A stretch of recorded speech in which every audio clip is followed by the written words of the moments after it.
Hi, I'm Professor Carol, and this tutorial will show you how to use my course, Discovering Music. The course is offered in two versions, hard copy and online. The content of the two versions is virtually identical, but this tutorial deals specifically with finding your way around the online version. So let's get started. In order to access Discovering Music, you first need to join the Circle of Scholars. From the homepage of ProfessorCarol.com, click on Circle of Scholars, go to Register, and select. On the next page, you'll choose a username and password and fill in your payment information. You can, of course, cancel your membership at any time without penalty. After you've created your Circle of Scholars membership, you will be able to access everything on the website, including other courses from Professor Carol. Now, each time you go to the site, you can simply log on by going to the Circle of Scholars and clicking on Log In. You can reach any of our courses by clicking on the main navigation menu and selecting the course you want from the drop-down menu. Or you can click on the specific course icon in the sidebar from most pages within the site. There are 17 modules in Discovering Music and several units within each module. All of the course materials are available to you immediately upon registration, and you can go directly to any spot in the course. We recommend that you go through the course sequentially in order to get the most value. Let's look at what you'll find in a typical module. Let me take you through Module 8. This module concerns Haydn, Mozart, and the Enlightenment. It begins, as do all the 17 modules, with an overview. The overview will give you a general introduction to the topic covered in the module, lists the names of the personalities discussed, the same with places, and select vocabulary terms will be defined here as well. Notice that in the sidebar of all of the course pages, you will find the table of contents with links to all of the modules in the course. So, for example, if we wanted to see the overview for Module 7, we could simply scroll to Module 7 and click here. You see here the general introduction, people names, place names, and terminology, just as in Module 8. Let's go back to Module 8. The second unit after the overview is Module 8 Video. Here you will find the class sessions with me. This is where I teach the course. There are 3 sections of video in this particular unit. All of the modules have 1, 2, or 3 sections of video, usually about 20 minutes long each. There is a total of 13 hours and 22 minutes of video for the complete course. The video contains the core of the instruction. At the bottom of the video page, you will find a button marked Viewing Guide.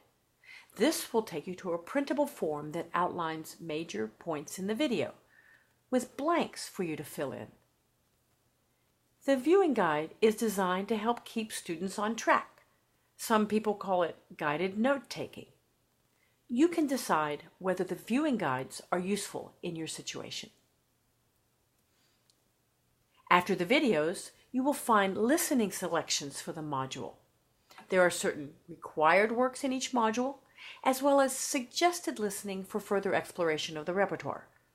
There are buttons for each piece that will take you places on the web where you can hear the selection. Naxos and Classical Archives are subscription services where you will find professional recordings of all of the required works in the course. Either one of these subscriptions will allow you to stream the music on your computer.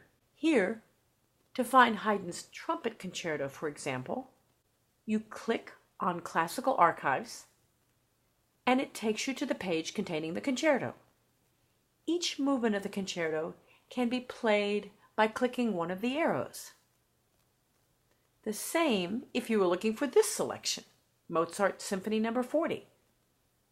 The link takes you to the page for the symphony where you scroll to the movement you're looking for.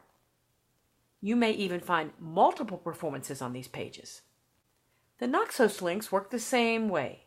You can use other subscription services to find most of the listening selections in the course, but we have found that Naxos and Classical Archives are best suited to the type of music you will encounter in the course, so we have set up all of those links for you.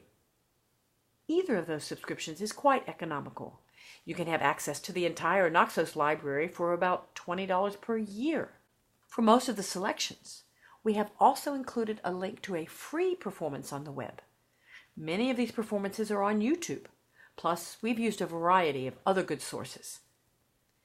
There are links for the suggested listening selections as well. And most of the selections have a link to the printed score. Reading music is not essential to the course, but we have put the printed scores here as a resource for those students who do. You will find some suggested guidelines for listening and a structured listening program in the Help section at the top of the course sidebar. These links in the Help section are here on every page of the course. Continuing on, many modules have a gallery where you will find works of art relevant to the topic. Just click on any one and they will appear in a gallery format. The links to web resources will have an annotated listing of various websites where you can explore the topic further.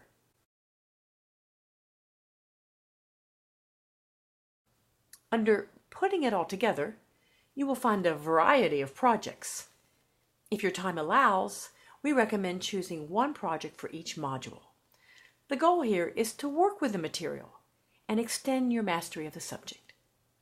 The projects may be research and writing oriented, designated by this icon, a field exercise such as looking for certain things in your community, or analytical or comparative.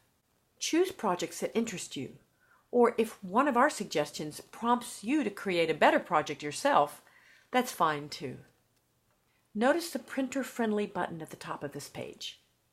We provide materials in a printer-friendly format when there are things that you might want to print out, such as the viewing guides and projects. Each module will end with a short quiz. Here, as in most modules, you will find two tests. One is printed in PDF format and the other is automated. There is no particular score required to advance to the next module. These quizzes are really for you to check your own progress and understanding. The automated quizzes will be scored, but the scores are not reported to me. If you are taking the course for high school credit, you should print out and save your scores. Quizzes can be taken multiple times.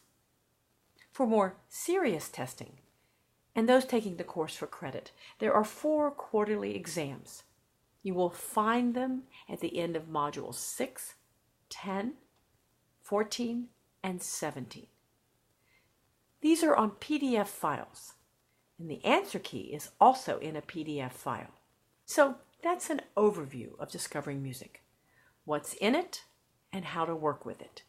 Even though it's loaded with serious content, the kind you would find in an undergraduate college course, we have tried to make it entertaining and accessible for younger students and for adults who are simply interested in learning more about music and the arts. I hope you enjoy it. And I hope you'll explore the other courses available within the Circle of Scholars membership section. And let us know if you have any questions. We are here to help our students and their parents, tutors, and all those who join us in discovering this rich legacy of history, arts, and culture.